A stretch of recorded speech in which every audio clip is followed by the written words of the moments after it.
I didn't realize the email that ruined my life would be sent by someone I called family. That's how it started, with one cold, impersonal message in my inbox. No meeting, no warning. Just a termination notice from a man who once told me I was the backbone of his company. My name's Evan Morales, 32, project manager at a mid-sized marketing firm in Chicago. I've always believed in two things: hard work and loyalty. I was the guy who stayed late, fixed mistakes that weren't mine, covered shifts when others bailed. My team knew it. My boss, Darren Cole, knew it too, or at least I thought he did. When I joined Cole & Partners, Darren wasn't just my boss. He was a mentor, the kind of leader who remembered birthdays, who once lent me money when my mom was sick. He called me his right hand. We'd built campaigns together that put the firm on the map. I trusted him. Hell, I admired him. And maybe that's what made it hurt more when he betrayed me. But I'm getting ahead of myself. Back then, everything looked perfect. I just landed a $200,000 client contract, our biggest of the quarter. Darren had clapped me on the shoulder, grinning like a proud brother. "Evan, you're a machine," he said. "You're what makes this place work." I didn't know that, behind that smile, he was already setting me up. See, Darren wasn't just charming, he was clever. He could make you feel like you mattered, even when you were just a pawn. But when the company started slipping into financial trouble, rumors started spreading. Unpaid taxes, missing invoices, clients not getting what they paid for.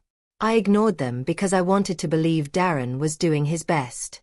Then came the night everything shifted. It was almost midnight when I saw his car still parked outside the office. The lights in his corner office were on. Through the glass, I caught a glimpse of him. Not working, not on a call, but shredding papers. Stack after stack. The next morning, he acted like nothing happened. And a week later, my inbox pinged. Subject: Notice of termination, effective immediately. No explanation. No meeting. Just my name erased from the company I helped build. I remember staring at the screen, heart pounding, the cursor blinking at me like it knew something I didn't. Something was off. Way off. And deep down, before the anger, before the lawsuit, I felt it, the faint, unmistakable chill of betrayal. I didn't delete that email. I couldn't.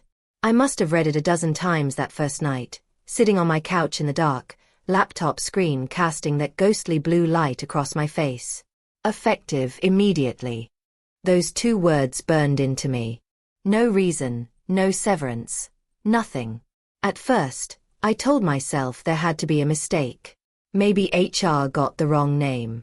Maybe Darren would call in the morning and apologize, tell me it was just a technical glitch. Except, he didn't. What he did do was avoid me completely. My calls went straight to voicemail.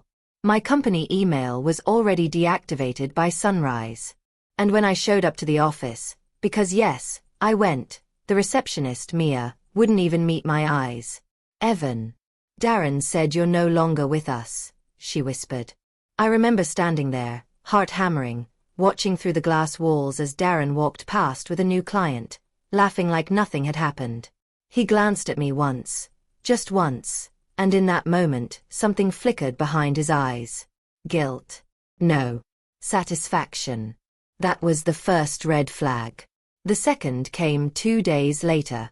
A former teammate, Jenna, texted me. "Hey, I don't get it. Darren told us you resigned? Said you got an offer in Seattle." Resigned. He'd actually told people I left by choice. That's when the confusion started turning into suspicion. Still, I tried to push it down. Darren had been good to me once, hadn't he? Maybe he was embarrassed. Maybe it was some internal HR mess. But the more I tried to rationalize it, the more things didn't add up. Old emails started disappearing from my personal folders, shared project files, budget approvals, signed client notes. Every trace of my work at Cole & Partners seemed to vanish overnight. When I asked IT for copies, they told me everything was archived permanently by upper management. Archived permanently. That phrase made my stomach drop. And then there was the company's social media post. A shiny announcement. Congratulations to our Director of Operations, Darren Cole, and his new project lead, Jordan Price, for securing the Atlas campaign, our largest client partnership yet. The Atlas campaign. My campaign. It hit me like a punch to the gut. I stared at that post until my vision blurred. I'd spent 6 months building that deal. Late nights, weekends, missed birthdays. And now, someone else was taking the credit. Part of me wanted to believe it was all a misunderstanding, that Darren would call and explain everything. But deep down, beneath the denial and the anger, something inside me whispered the truth. This wasn't a mistake. It was a setup. And Darren wasn't done yet. I used to think betrayal had a sound, like a door slamming or a scream in the night. Turns out, it's quieter than that. Sometimes it's just the soft ding of a new email arriving. 3 days after I was fired, I got one.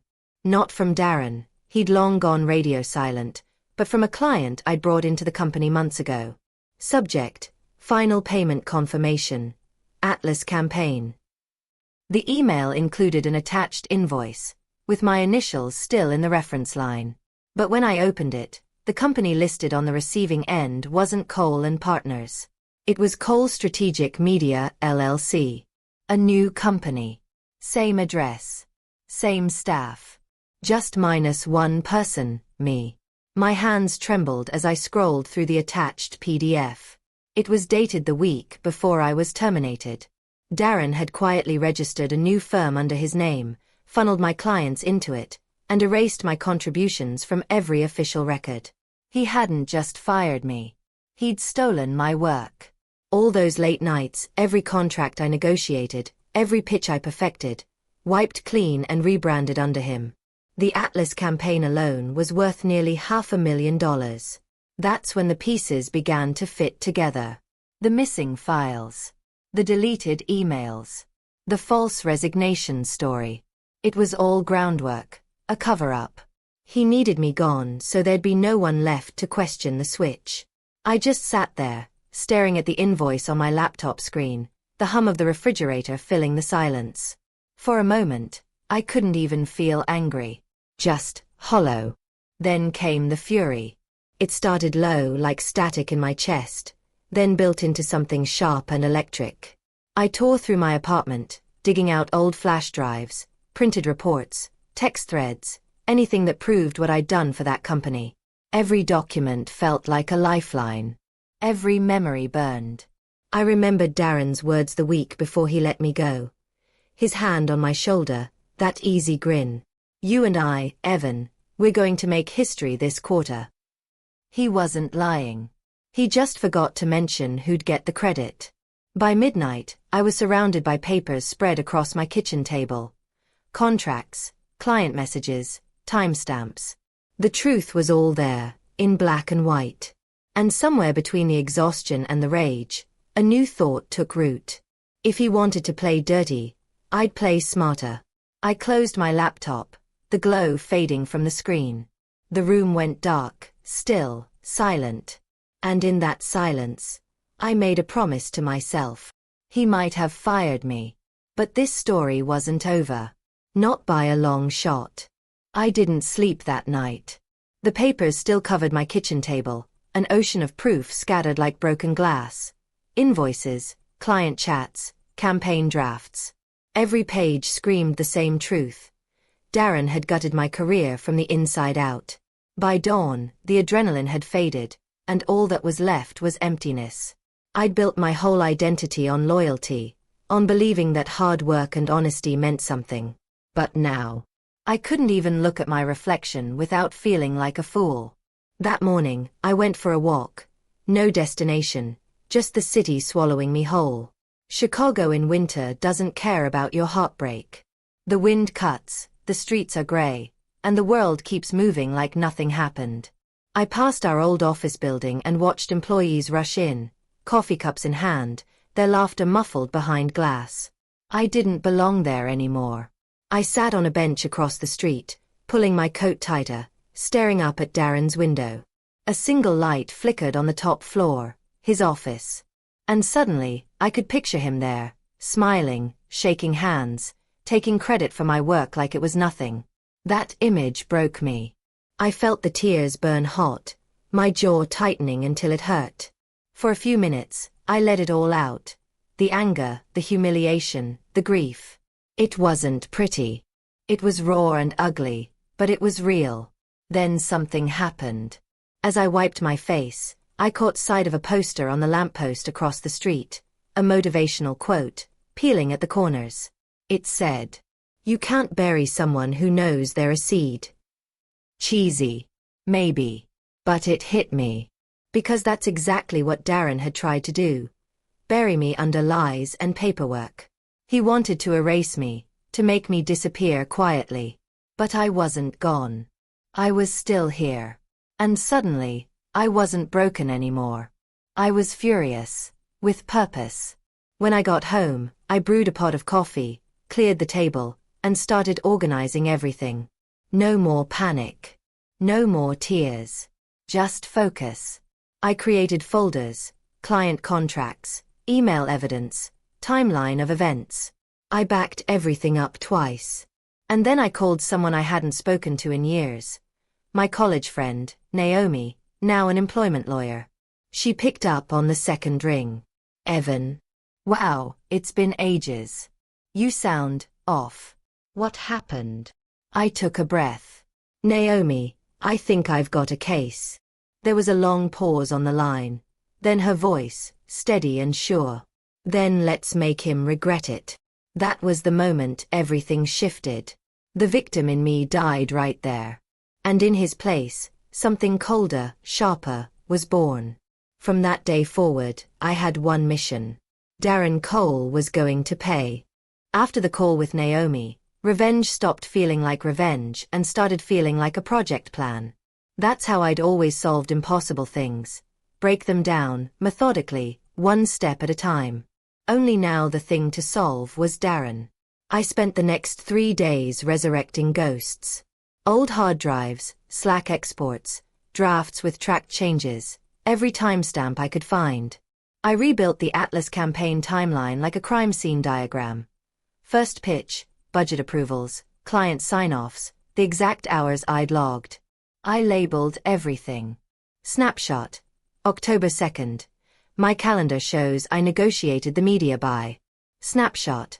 October 9th. Client email explicitly thanking Evan Morales for the strategy. The pattern was undeniable. Jenna, who still liked me despite corporate pressure, became my inside contact.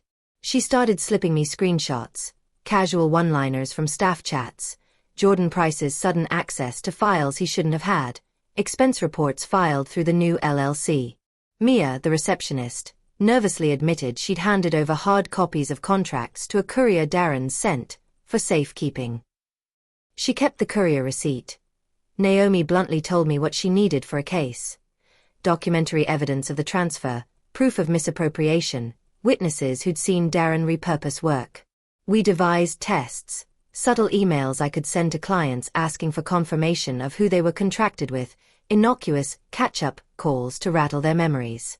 When one client replied, "We signed with Cole Strategic Media," I saved the email and flagged the pattern.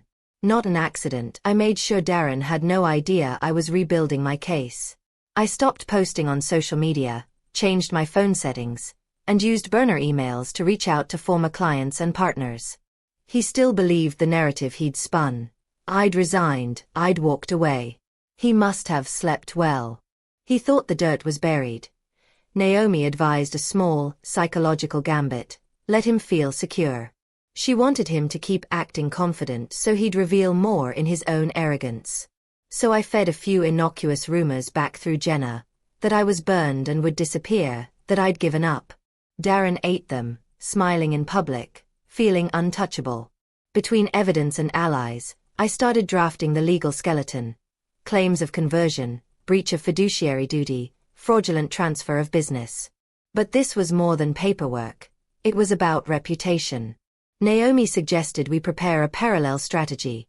targeted discovery requests, and a leak-ready narrative for when we needed public pressure. If he thought the fight was only about money, he'd underestimate how badly his name could be damaged. Nights were different now. Instead of aimless rage, I sat with blueprints, notebooks, and a map of who knew what. My anger had been honed into something precise. I was calm. Ruthless in a way I hadn't been at 22, but precise. I had people, proof, and a plan that moved like a slow-rolling drumbeat. Darren walked into meetings believing he'd won. He didn't know the subpoenas and the questions were already being written. He didn't know the clients we were quietly switching back, the invoices we were about to produce, the witness statements being prepared in confidence. On the table, under a lamp, the timeline glowed like a fuse. And I was ready to light it. Courtrooms have a smell. Paper, coffee, and fear. I'd never noticed it before, but that morning, standing beside Naomi, I could taste it in the air. 2 years of work, betrayal, and silence had led here. Cole versus Morales. Darren strutted in first, tailored suit, gold watch flashing like a medal. He nodded at me with that same fake charm he used to wear around the office. The man looked untouchable, confident that the system, just like his company, would bend his way. He didn't know the avalanche waiting behind my calm stare. Naomi had built our case like an engineer builds a bridge, one precise piece at a time. First came the documents, invoices showing money rerouted from Cole and Partners to Cole Strategic Media, LLC. Then came client testimony, one by one. They admitted under oath they'd signed with the original company, not Darren's secret side venture. I watched his smirk fade with each question. Mr. Cole, can you explain why Mr. Morales' name was replaced on the Atlas campaign deliverables just 1 week before his termination? He stammered something about internal restructuring. The jury didn't buy it. Next, Naomi played the recordings, short, subtle, but damning.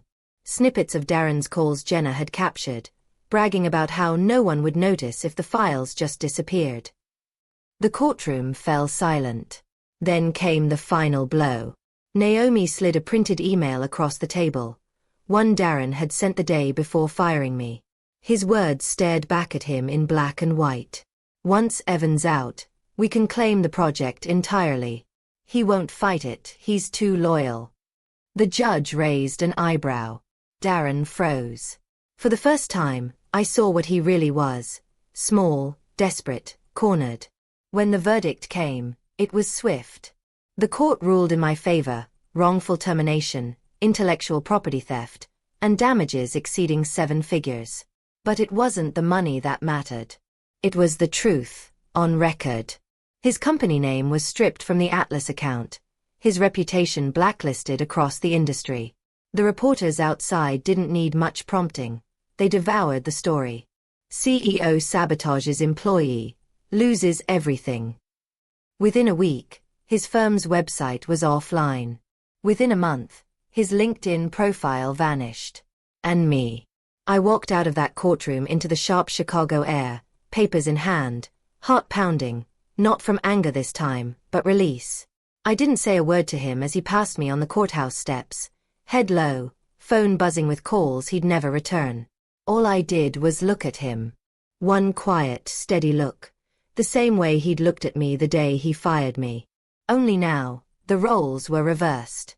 Poetic, really. He took my job with an email. And I ended his career, with the same.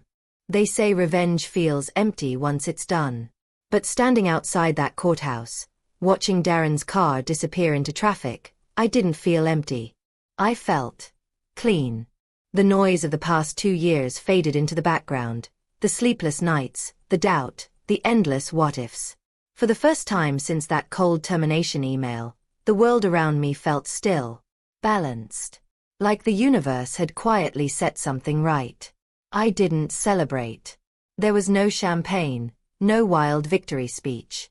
I just went home, opened my laptop, the same one that once displayed my termination letter, and deleted the file. Not out of spite but closure. That chapter was finished. News about Darren spread fast.